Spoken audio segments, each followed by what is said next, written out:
Today, we're going to continue along with our Central Asia notes. And in particular, today, we're going to talk about Afghanistan.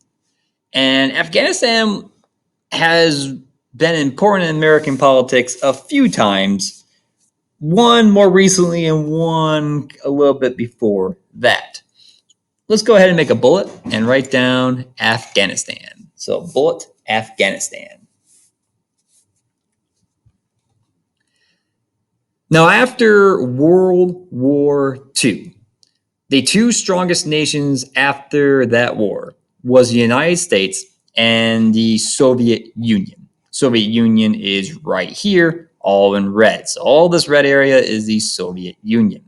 Now, Soviet Union, also known as the USSR, which stands for United Soviet Socialist Republic.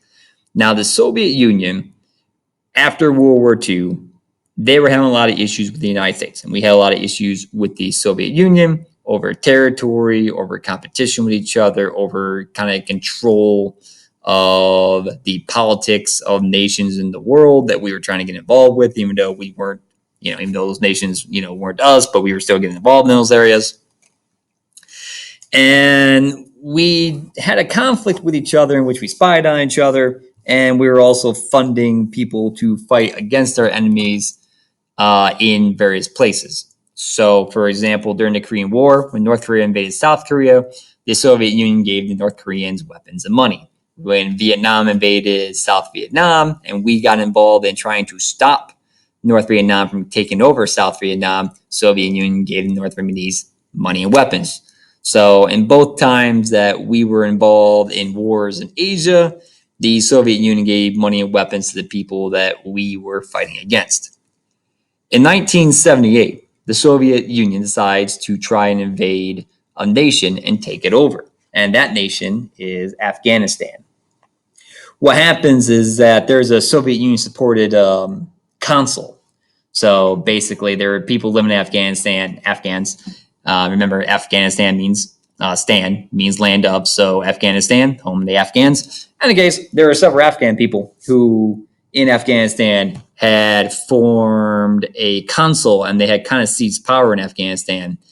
And then there was kind of a rebellion against them. Since there was a rebellion against them, the Soviet Union used that as justification to then launch a military invasion into Afghanistan in 1978. So in 1978, these Afghan military consul takes over part of control of Afghanistan. Soviet Union then invades Afghanistan, saying that, hey, we're just trying to help out people in the area and cause a not loss of life. But really, it was an invasion to try and take over the entire country and add it to the Soviet Union.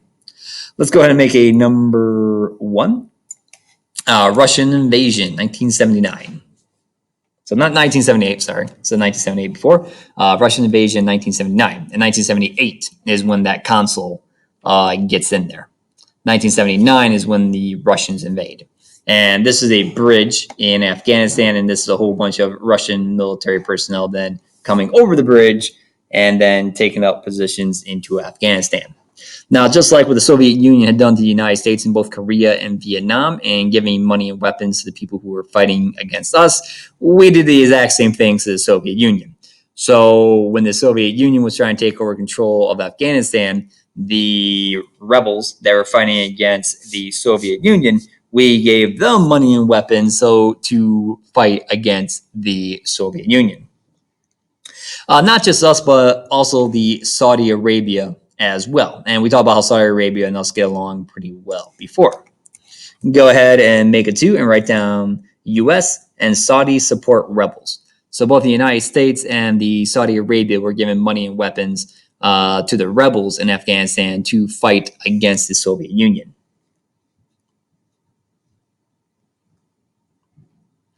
Now, the strategy of getting money and weapons to the rebels to keep the Soviet Union from taking over total control of Afghanistan was successful. And when we get to 1989, 10 years after the Soviet Union's first invasion into Afghanistan, the Soviet Union then withdraws. Go ahead and make a 3. Soviets withdrew in 1989. So 3, Soviets withdrew in 1989. So Soviets then withdraw in 1989 back to Soviet Union. And then, if you would recall, we talked about this earlier on in the section, but then in 1991, the Soviet Union then suffers an economic collapse and then falls apart.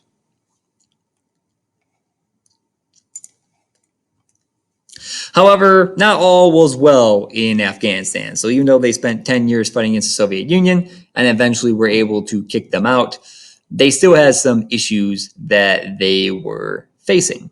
And that issue comes about in between 1995 to 1996. Go ahead and make a 4 and write down 1995 to 1996, rise of the Taliban. So 4, 1995 to 1996, rise of the Taliban. The Taliban starts to gain power in Afghanistan in 1985 to 1996. Who are the Taliban? They're a whole bunch of, they were originally founded by these young Muslim students, originally kind of founded. They're very associated with one of the ethnic groups in Afghanistan called the Pashtun ethnic group. All right, so the Pashtun ethnic group is the main ethnic group that makes up the Afghans of Afghanistan, kind of make up that. And they were very strict on the interpretation of Islamic law. Okay, so very similar to like the Shia branch of Islam. So very much like that, very strict interpretation of the Quran. And they were very harsh to the other groups, other ethnic groups in Afghanistan who did not believe in the same beliefs that they had. So the Pashtun ethnic group really kind of takes over. They very much push a very strict interpretation of the Quran. And then that allows the Taliban to start taking more and more power over in Afghanistan. Now, a big issue runs into the Taliban 5 years later after they had taken over a lot of control of Afghanistan, because 5 years later is then the 2001 terrorist attacks on the United States, in which Al-Qaeda, a terrorist organization, had people hijack planes and then hit them into the World Trade Towers. When that happened, we then tried to figure out where the Al-Qaeda terrorist branch or organization was based in. We found out, hey, it's mainly based in Afghanistan, and therefore we then started to launch a bombing campaign into Afghanistan pretty much immediately. Now, it takes a while to get troops over to a country and start landing troops and start getting military boots on the ground. So we had to depend on another group to do a lot of the land fighting. But planes, we can get planes over there, instantly. It was very quick for us to get a whole bunch of planes over to Afghanistan and start beginning bombing runs against the Taliban and against Al-Qaeda positions and so forth. So it's pretty easy for us to launch attacks into those areas and start pushing out the Taliban out of areas. You can see here at the map, all the areas in green were controlled by the Taliban. The area over here in kind of this pink color, that's a group called the Northern Alliance. So the Northern Alliance was basically all the groups that are fighting against the Taliban. That's where they're located at. And once the terrorist attacks happened on September 11th, we then started supporting the Northern Alliance against the Taliban and using our air power to destroy anything that we could find of Afghanistan, of the Taliban. So anything we could find of the Taliban, bombed it with planes, destroyed it. That allowed the Northern Alliance, as you can see here, to kind of spread across northern Afghanistan and kind of take control of various areas. You kind of see these areas in red is where there were some small pockets of resistance against the Taliban. It wasn't just us, though, that were launching attacks against Al-Qaeda and the Taliban government. The British government also was helping us out as well with that. Go ahead and make a 5. And 5, we're going to write down United States, with British assistance, launched a war against Al-Qaeda and the Taliban government.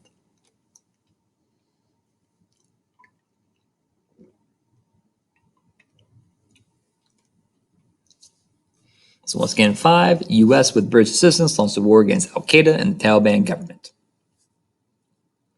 As said, we mainly began a bombing campaign against the Taliban, supported the Northern Alliance so they could spread through it. Eventually, of course, we got our own troops landing into the country.